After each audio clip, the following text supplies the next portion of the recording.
মাছ ধরতে কোনো খরচ নেই, চাইলে সারাদিন ধরে ইচ্ছে মতো মাছ ধরে বাড়ি নিয়ে যাওয়া যাচ্ছে। এমনই দৃশ্য দেখা গেল সুতির 12 নম্বর জাতীয় সড়ক সংলগ্ন আহিরন বিলে।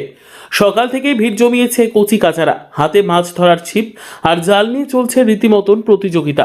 স্থানীয় সূত্রে জানা গিয়েছে, টানা বর্ষার কারণে বিলের জল বেড়ে গিয়েছে, ফলে আশেপাশের অনেক পুকুর ভেসে মাছ এসে পড়েছে এই বিলে। আর সেই সুযোগেই বিনামূল্যে মাছ ধরতে নেমে পড়েছেন গ্রামবাসীরা। বড় থেকে ছোট সকলে আনন্দের সঙ্গে মাছ ধরার মজায় সামিল হচ্ছেন।